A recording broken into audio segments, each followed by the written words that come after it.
Días, muy buenos días, bienvenidos a la Agenda Pública. Yo soy Mario Campos y le doy la bienvenida en este domingo 30 de enero del 2022, para variar muchos temas que platicar en esta mañana. Más adelante va a estar con nosotros el nuevo rector de la Universidad Iberoamericana, va a estar Marta Lamas, Mauricio Merino, Mauricio Mechulam, pero arrancamos como siempre con nuestra mesa de 11 con Javier Tejado. Javier, ¿cómo estás? Muy buen día.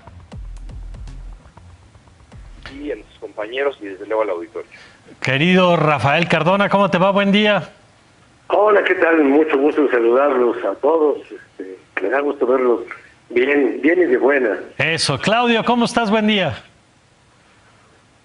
Saludo, colegas desde Oaxaca. Muy bien, Claudio. Oye, pues empezamos contigo, Rafael. Dos temas que queremos revisar hoy. Uno de ellos, lo que pasa con Morena, que está teniendo batallas en múltiples frentes. Desde lo que pasa con Ricardo Monreal y esta comisión que investigaba al gobernador de Veracruz, que una rebelión termina echando atrás, hasta lo que pasa con Mario Delgado, que está teniendo muchas dificultades de reclamos dentro del partido, un secretario de Gobernación que funge también como dirigente partidista al mismo tiempo. A ver, cuéntanos, ¿cómo lo estás leyendo? Pues miren ustedes, yo creo que lo que está pasando en Morena no es más que una nueva pequeña explosión dentro de todo este desorden que ha sido el partido. No podemos olvidar que este movimiento ha sufrido en varias ocasiones el amago de su fundador, organizador y patrono, ejemplo, guía, líder, de que si no se arregla ese partido, él mismo lo podría abandonar. Es un discurso que el presidente ha repetido en varias ocasiones. Y bueno, recordemos el tiempo que estuvo ahí en un interinato la señora Polensky, que fue después señalada, que perdió sus derechos políticos.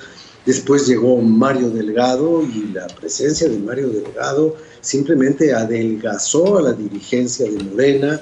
Han tenido graves problemas con las candidaturas, con esta cosa de la administración de la paridad entre candidatos y candidatas. Y ahora, bueno, llegamos al punto en el que su mayor fortaleza legislativa, que es en el Senado, en donde si bien no tiene una mayoría absoluta que pueda lograrlo todo, sí tiene la mejor calidad de operación política en el Poder Legislativo, mucho más que lo que tiene en la Cámara de Diputados, donde todo es un sainete constante, pues porque el señor Mier, coordinador, pues da pena, ¿no? Entonces, ahora se le revelan a Ricardo Monreal.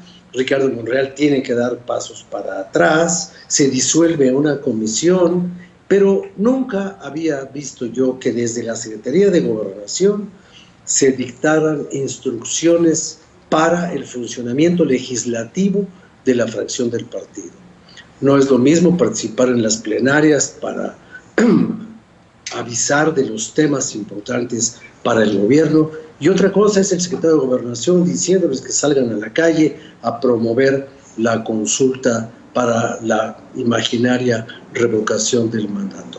Creo que es una intromisión del gobierno en la vida parlamentaria, y creo que también es el complemento de esta otra intromisión de llamar a los dirigentes, aspirantes a dirigente del sindicato petrolero, a que expongan ante los sinodales de la mañanera lo que tienen que hacer.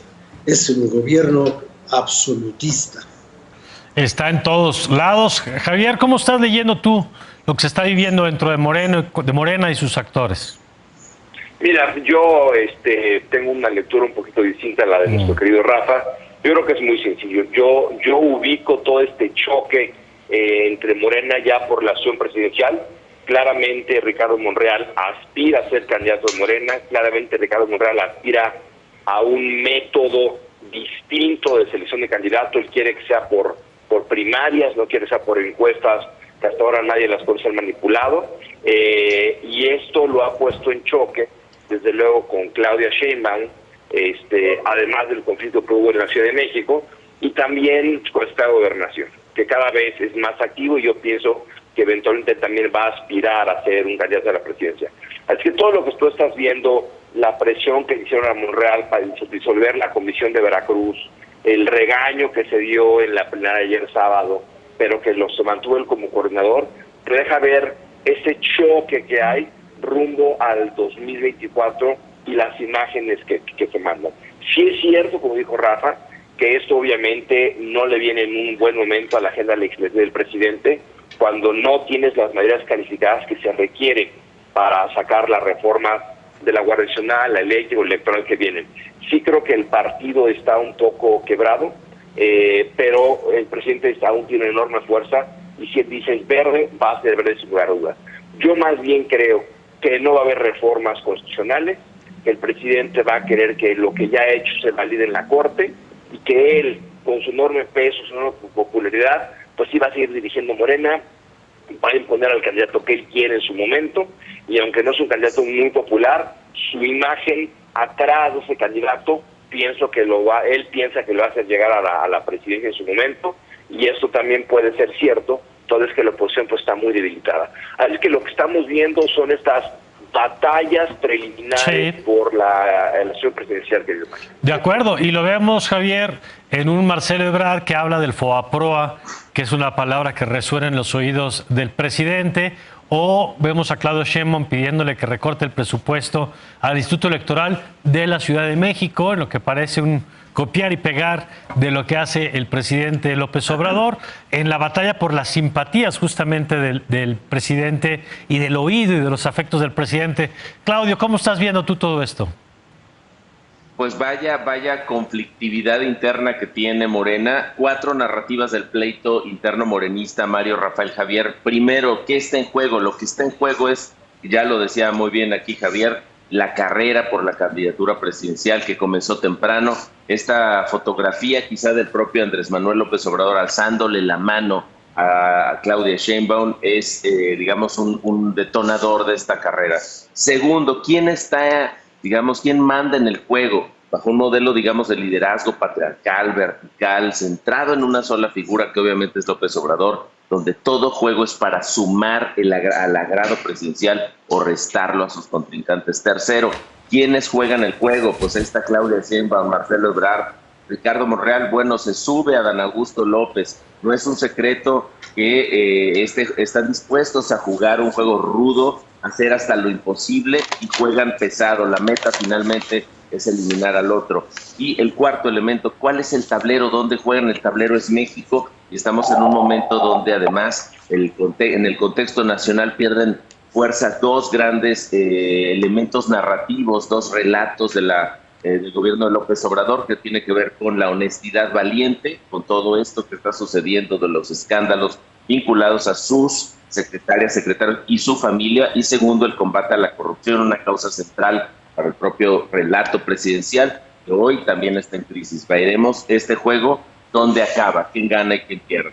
Justamente déjame retomar, Claudio, esto que apuntas al final, y el desgaste, o que parece ser el desgaste del discurso del presidente, que está enfrentando problemas de credibilidad en varias aristas. Uno es el tema del castigo a la corrupción, el caso de Delfina Gómez, por supuesto, como un elemento central, el nombramiento de una subsecretaria a la que tenía acusaciones de retirar también parte del salario de los trabajadores del DIF y que ahora hay con notas periodísticas al respecto y que ahora está despachando en la Subsecretaría de Bienestar. El tema, en efecto, de la familia, que por lo menos tendría que ser aclarado, me parece, en el ejercicio de la rendición de cuentas, que son las mañaneras, y no he dejado de lado, como ocurrió apenas el viernes pasado. ¿Cómo estás viendo, Rafael, esto? Porque el presidente se mantiene en su discurso, pero las notas, digamos, también van creciendo semana a semana de cosas que lo ponen en duda.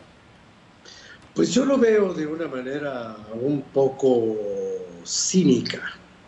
Estas defensas que el presidente hace de sus corruptos no son las acusaciones, no se comparan con las acusaciones que hace contra los corruptos de afuera.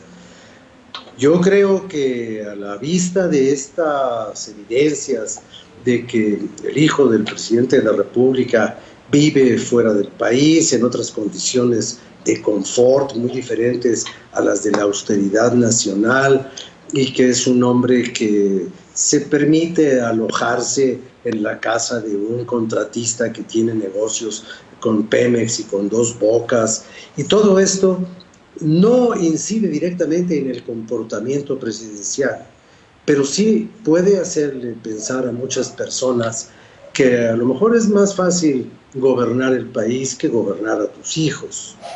Controlar a la nación que controlar a un hijo que no quiere vivir de acuerdo con los dictados que tú le has inculcado en el hogar desde que era un niño. Ha dicho el presidente miles de veces: yo no respondo por nadie, ni de mi familia, ni de mis hijos. No se trata de que responda por las acciones del otro. Se trata de que las acciones del otro muestran que el discurso presidencial ni siquiera en su casa es atendido plenamente. Y cada quien es libre de hacer lo que quiera y vivir como quiere, vivir con quien quiera y en el país que quiera. Pero eso desgasta, creo yo, el discurso de la pureza patriarcal del presidente, a quien sus seguidores atienden, observan y obedecen como si fuera el maestro. A ver, Javier, ¿tú cómo has visto estos temas? Pues mira, sí se han venido acumulando los temas de presunta corrupción o de corrupción abierta, como fue el caso de Delfina Gómez, que ya lo sancionó el Tribunal Electoral, se van acumulando. Tuviste también el jueves el tema del hijo que vive en Estados Unidos, que fue comentado tanto por Loret, que es un medio como de derecha, como Aristex, medio de izquierda, y toda la crispación en redes sociales que hemos venido viviendo desde esa fecha hasta ahora. Hasta ahora también no le ha pegado al presidente nada a todas estas críticas. Y no le han pegado porque el país está completamente polarizado. Y no importa lo que tú pongas en medios, la gente que lo detesta, y la gente que lo quiere, lo quiere. Y no hay nada que hasta ahora haya cambiado esa, digamos, percepción para cambiar las encuestas. Yo me imagino que estamos tan polarizados que lo que salió en los últimos días sobre Delfina no va a cambiar la percepción. El presidente irá también como siguen las encuestas, pero sí he de decir que yo nunca había visto unas redes sociales tan activas atacando y ni tan activas defendiendo al presidente como estos últimos 3 días. El alcance fue de millones y mucha información también se estuvo mandando en plataformas cerradas como Facebook o WhatsApp. Entonces veremos qué sucede, pero sí creo que el presidente pues está teniendo días difíciles, pero también creo que la gente que lo valora y lo quiere, pues confía ciegas, y la enorme polarización que hay en el país hace que no se muevan las preferencias electorales. Claudio. Coincido con el análisis que hacen Javier y Rafael. Me parece que esto puede poner en riesgo el relato, la gran historia que nos está contando en este sexenio el presidente López Obrador. Al menos, ¿por qué? Porque se pierde el control del relato. Y segundo, la gran pregunta tiene que ver con si esto va a afectar o no su aprobación presidencial, una aprobación que parece estar a prueba de fuego, pero no olvidemos que la historia, la gran narrativa que hace este gobierno es una narrativa cuyos elementos hoy se ven emproblemados. Y me gustaría simplemente, para cerrar, querido Mario, pues mandarle un abrazo desde aquí a la familia de la doctora María Antonieta Chagoya Méndez, que falleció en estos días por acá, por Oaxaca. Gracias, Claudio. Rafael, muchas gracias. Muchas gracias, y no se olviden, los gobiernos tienen la Casa Blanca que se merecen. Javier. Gracias a ustedes, buenos días, y también un abrazo solidario a todas las familias de los periodistas que han muerto en estos años, Mario. De acuerdo, Javier, y recojo a propósito de eso un pronunciamiento de un integrante de la Comisión Interamericana de Derechos Humanos que decía: el gobierno no debe calificar si los periodistas hacen bien o mal su trabajo. El gobierno debe garantizar que los periodistas puedan hacer su trabajo sin poner en riesgo su vida. Y creo que eso vale para lo que está pasando ahorita y valía, por supuesto, para los sexenios anteriores. También gracias, Javier. Gracias. Rafael. Gracias, Claudio. Y nosotros vamos a una pausa y regresamos con más. Esta es la Agenda Pública. Ya volvemos.